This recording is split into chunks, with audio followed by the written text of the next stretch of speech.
Hey residents of Meepletown, we are back doing our top 50 games at this very moment, and today we're looking at number 40 through 31. I want to go ahead and make the caveat, this is not necessarily our top 50 games of all time. I think it's a little difficult to figure that out, so what we wanted to do is say... We're being lazy, I guess, huh? We want to be lazy. We don't want to put that much effort into it. No, we want to say, what are our top 50 games at this very moment? And, you know, some of the classics that we may have played a ton might not show up on this list. That doesn't necessarily mean that we don't like the game. It just means this very moment it might not fit in this top 50 list. And this is, we don't want any pushback on this because this is the definite list of top. No, I'm just kidding. We're doing this for fun, right, John? For fun. This is for fun, yep. And we would love for you to join us and post your 40 through 31 in the comments or at Board Game Geek Guild 3407. Yeah, and I want to hear why you think that we're wrong or why you think that we're right. I think that's a lot of fun. As long as you're nice about it, let's be nice. I'll be nice in my responses. Let's have fun with it. That's exactly right. All right, let's go ahead and kick this thing off. So number 40 for me is, I'm cheating a little bit here. I'm actually combining two games that are not the same. That's Dinosaur Island and Duelosaur Island. I figured that they're close enough, right, that I could cheat a little bit. Dude, there are a few on this list later on. Actually, and you know what? I finished the last video with Seven Wonders. And Seven Wonders Duel would be right there with it. Those are both really, really good games. Though I like Seven Wonders a little better, but you're allowed to do that. Okay, good. Because if I'm going to play a two-player game... It's our list. We can do whatever we want to with it, right? You can push back on that. But I think that I really like Dinosaur Island better. I think for me, it's a better game. But if I'm going to play a two-player game and get a similar experience, I'm probably going to go for Duelosaur if I'm playing with that player count.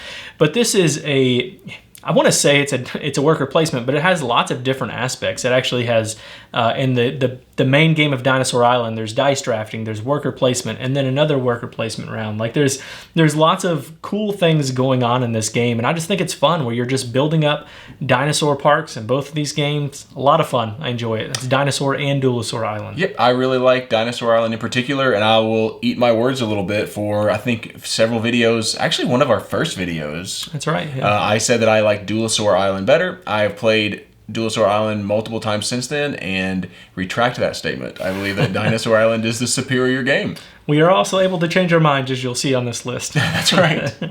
All right, so my number 40 is a game by many names. I will say it is Steam. I could just call it Steam. Okay. Or I could call it Martin Wallace's totally renamed train game. Or I could call it Steam, Railways, Riches? Rail to Riches. I think I just really butchered that right then. Anyway, it's a really great game. It's a Martin Wallace game.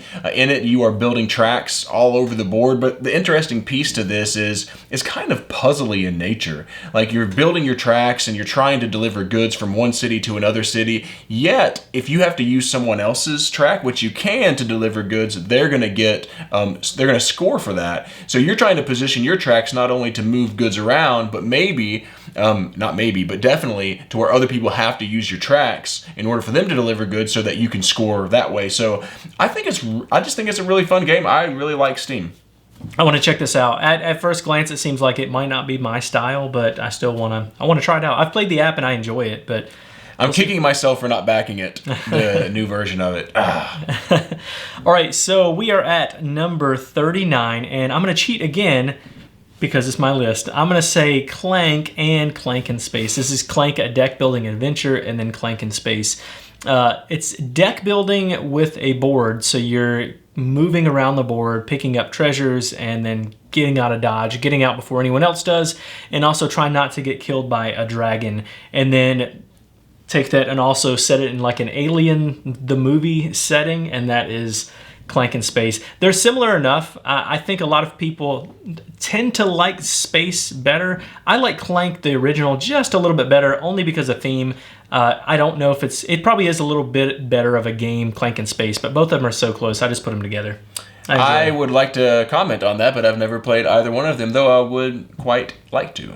All right, so my number 39 is a classic, and I will give it the caveat that Dean did earlier and say that this would not be in my top 50 if we were just talking about the base game, but when you add wouldn't want to add all the expansions at once, but when you add some of the plethora of expansions, Carcassonne is a great tile-laying game. I think a lot of people probably that are watching this video have played it. If you aren't just getting into games, the base game, Carcassonne is a really great way to get into gaming. It's a great gateway game. But when you add the expansions, it is super fun, and it gets thinky. Like, I remember when I started adding the expansions, I was like, wow, this could actually be a pretty thinky game, and it's great. Yeah, I like Carcassonne quite a bit. It's one that we play a decent amount in my family and just, friend groups, so I would agree with that.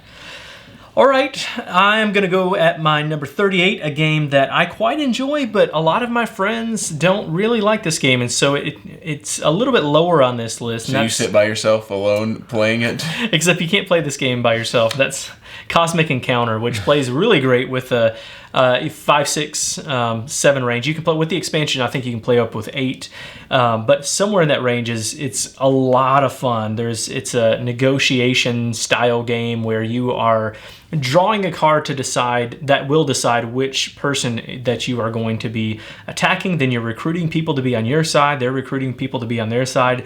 Then you duke it out by flipping cards over. It's a lot of fun. It's just it's a scream out loud game, and you also have your own player powers. Do you scream out loud whenever you play it? Oh yeah, you have to yell at people. But you have player powers that are not balanced, and so the gameplay kind of balances those out. You attack heavily on the people that are really powerful, and it just kind of balances itself out. So it's a lot of fun. That's Cosmic Encounter. Yeah, it's one that I've never played that I almost bought not too long ago because I just wanted to play it really bad. So we will have to play that soon. Yeah. All right, so my next game, which is number 38, is a game that is up for the Kinderspiel nomination. It's a game that the first time I played it, I wasn't really blown away. It didn't soar for me. But the more I play it subsequently, it definitely didn't lay an egg. Oh my goodness. I will not apologize for that. But no, it's Wingspan. I think that Wingspan by Elizabeth Hargrave is actually, the more I play it, the more I realize that it's a fun game. It gives me a little bit of that Terraforming Mars feel where you have a whole deck of cards and there's so many different birds that it plays different every time you play. In a sense, you're not going to get the same cards and make the same types of decisions because they're going to be totally different cards. So I just think Wingspan is a really solid game. I remember whenever I watched it climb, I think it's 40-something in the top 100 Board Game Geek, I thought, is it really? That's fast. But you know what? Yeah, it's a good game. Totally worth it. This will be higher on my list, but I guess it's, we enjoy some of the same games together. Birds of a feather flock together, right? Yep. Nailed it. I didn't listen to anything you said during your time just so I could think of that joke. We should change our things to dads and games or something like that, since we have lots of dad. We might lose some of our audience jokes. During that, but yes, we could call it "I'm Your Daddy" games, and we would get more people to watch. All right, so that is John's pick for Wingspan, a great game. I enjoy it. Mine is another one that I feel like you need to add expansions in for this to really be high on the list. We talked about this in our podcast. I actually mentioned the showdown earlier in our last video with Raiders of the North Sea. Mm-hmm. The showdown was with Champions of Midgard, and for me, Champions of Midgard is a better game. That's with all the expansions, I think, with adding the tokens that you get from the Valhalla expansion, that when you lose a battle, all is not lost because you still get the tokens that you can spend on getting upgrades, and adding the leader die I think is really cool. Adding another location in Dark Mountain.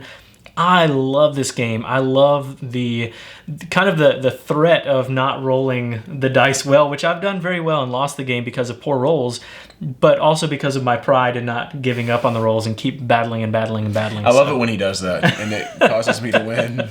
Yes, I really enjoy this game. I think it's a lot of fun. Very thematic, too. Yeah, I think it's a fun game, and I agree 100% that the base game, nowhere near the list for me, but when you add all the expansions, it's pretty fun. It didn't make my top 50, but I like it. Yep, Champions of Midgard. Champions of Midgard. All right, from Champions of Midgard all the way to the West Kingdom. 35 is what we're on, I believe. We are on. Is Shem Phillips. 37. Are we really? Okay. All right, so from Champions of Midgard to West Kingdom. Number 37 on my list is Architects of the West Kingdom by Shem Phillips. I think it's a really fun worker placement game. I love how whenever you're placing the workers, your actions are getting stronger as you place more workers there. However, Dean may be like, I don't want none of that to happen anymore. I'm going to go and I'm going to wrangle up this group of folks, and then now you have to start from scratch and you're trying to build that again. I think it's fun. I love the virtue track there where you get bonuses for being bad, bonuses for being good. So yeah, it's a really good game. It is, and actually pretty thematic in that sense with the virtue track, and the arresting people is a lot of fun too. This is a great game. There we go. All right, so number 36 for me is AuZtralia. This is, I think, the only Martin Wallace game on my list. AuZtralia is a game of farming and building rails and killing Cthulhu. They all always work together in life. It's just like real life. What else do you want in a game? You've got your heavy Euro stuff going on in there with the farming and the train building, and then the thematic killing of Cthulhu. A little cooperative action, a little mostly competitive action. It's a fun game. We talked about this in our podcast. Definitely check it out. But it's a really, really cool and very unique game. Yes, I love it, and I'll just leave it at that. AuZtralia. AuZtralia. Another game that I love is my number 30. Look, you just said it. 36, and I still forgot it, is number 36, and that is a fantastic engine builder that I can put in my pocket, and that is Oh My Goods by Alexander Pfister. And that's why I love it. I love a great engine building game, and I'm literally going on a trip for 3 weeks, and that is one game that's going straight into my bag because I can play and feel fulfilled on an engine builder that doesn't take forever to play, and I can fit it in my pocket. I love it. Yep, it is a really fun game. All right, my number 35 is one that I often mispronounce, and I'm not going to do it today, but that is Forum Trajanum. This is a... Good job. This is, I believe, my first Feld on the list, maybe or maybe not my last Feld. We'll see as time it's not goes your on. last. I haven't seen it, but I know it's not his last.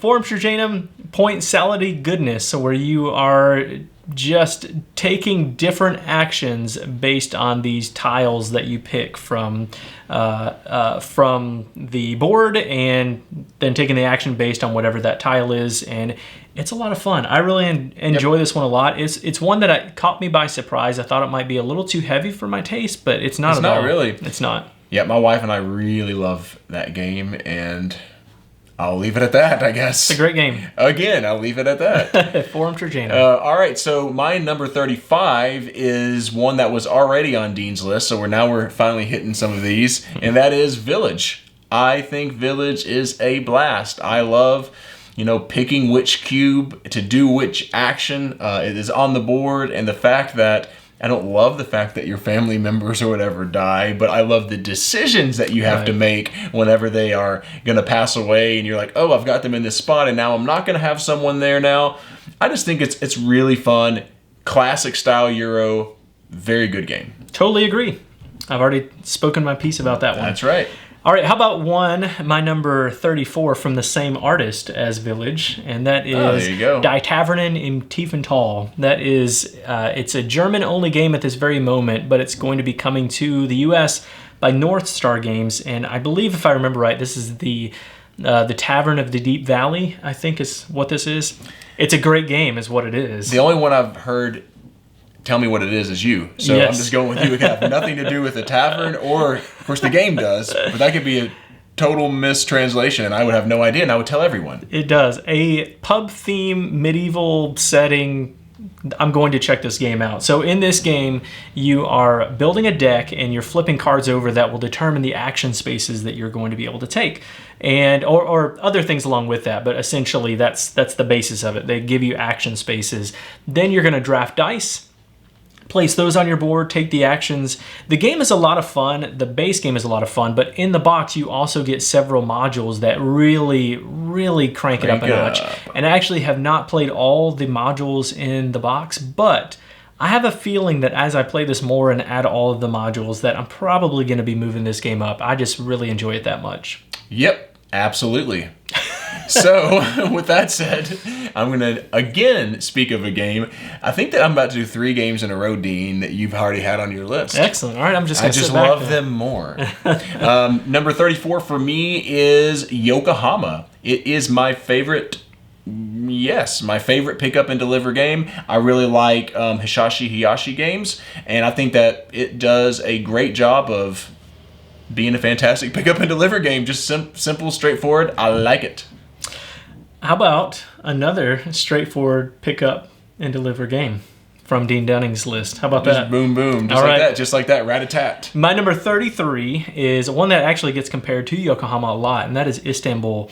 Again, caveat with the expansions. I won't say that for all games, but I think Istanbul can get pretty stale, just the base game. It's still a lot of fun, but you can do the same strategy over and over again. So adding in the expansions, I think, is a ton of fun. I really enjoy this one.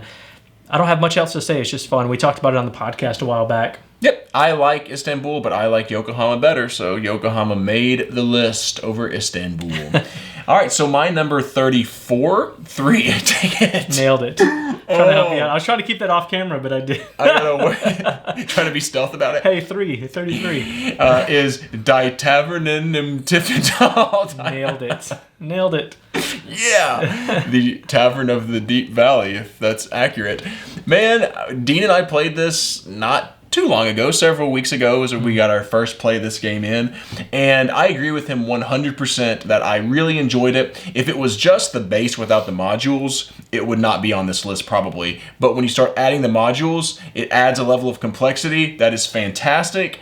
I haven't played all of them either. I want to. I could see this going higher on the list as well. I love building your hand of cards. I love drafting the dice. I love, it's a really great game. I think that whenever it comes to the U.S., I know it's already big and a lot of people are talking about it, but when it comes to the U.S., if you like deck building, if you like dice drafting and stuff like that, I think you're going to love this game. Yeah, totally It's really agree. good. A lot of fun. All right, my number 32 is Shadows over Camelot. This is a really, really fun hidden traitor game, and it's a cooperative game because you are trying to fight off all the baddies that are coming to destroy your castle.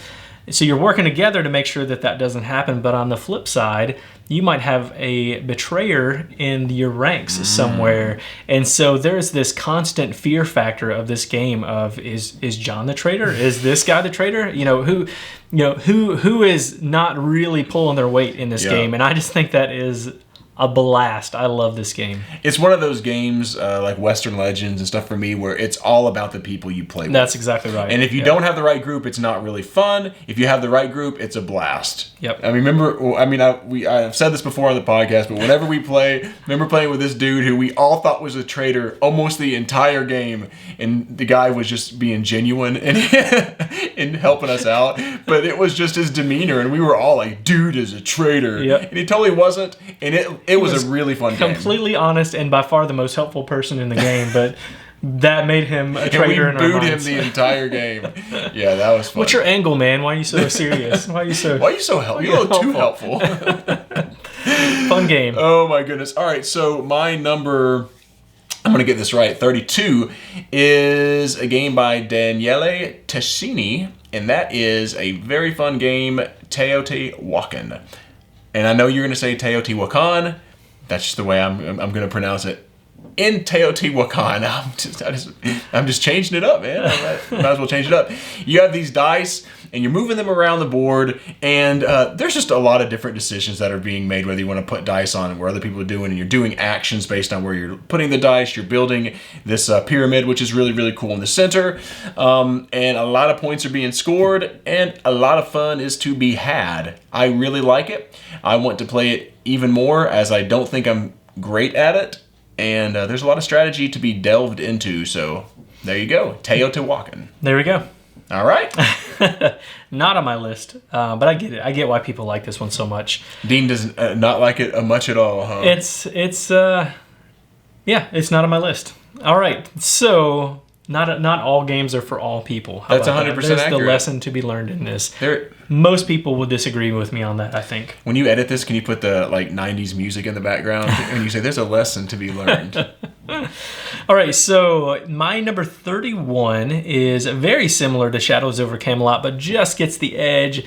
It is Dead of Winter, a Crossroads game, and this is a similar game to Shadows over Camelot. You are starting off in a location and you are being overrun by zombies, but you have to go out to different locations like the library or the gas station to go get different things that you need, like food or gas or books or lots of different things that are going to help you out. Imagine that. I like how you said you're going out to the food or the gas station to get food or gas. Yeah. So you're getting a lot of different items for the locations because you have to meet this condition to win the game cooperatively, but you also each have your own individual things that you're trying to do. And in the midst of that, you're also potentially going to have a betrayer. And that's what really, really, again, amps this game up. This game makes for some great stories. I mean, this, for me... You like hidden betrayers, don't you? I like very thematic games. And Betrayer just adds this level of excitement to a game that you can't get in, a lot of games. But in this one, it's very much Walking Dead in a box. I mean, it has that same feel. It's not, very grotesque. The art is really cool on this game, but it's just fun. I enjoy it. Dead of Winter. Excellent. All right, my number 31, which will be the last for this video, is one of my all-time favorite two-player games, and that's Targi. I love Targi. In Targi, you're taking your little Targis and you're putting them out. There's I guess a grid of 5x5 or 5x4. I know this is terrible to say. It's one of my all-time favorite two-player games, and I can't even remember. But you're lining them up, and kind of wherever they cross each other is where you're going to be doing the action, and you can't put them across from another player's Targi or whatever. So you have all these really cool decisions, and I think that's the crux of that, or the reason I really like Targi is just I really like the decisions that are being made over the course of that game. And you're putting the cards into your tableau based on your tribes and stuff, but it's just a really fun two-player game. I love Targi. Yep, a lot of fun. I need to play more of this game to be able to bump up on my list, but it is a lot of fun, and a lot of people will agree with you on that for sure. It is super duper. All right, so that is the whole next set of 10 games, 40 through 31. Stay tuned next week. We're going to be getting back with the 30 through 21, and so over the course of the next few weeks, we're going to be getting all these videos out. John, why don't you tell people how they can get in touch with this in case they want to tell us what their top games are? Yeah, so first of all, you can subscribe to this channel if you're finding our videos useful, and also if you hit the bell notification, you'll be able to be notified whenever we come out with I guess there's 2 more, right, that we're going to be doing? 3 more, there we go. 3 more, okay. Whenever we do 3 more, you'll be notified whenever those come out. We're also on Twitter, on Instagram, and on Facebook, and all those are at Meepletown Games. We're also Board Game Geek Guild 3407. Perfect. Thank you so much for coming down to Meepletown.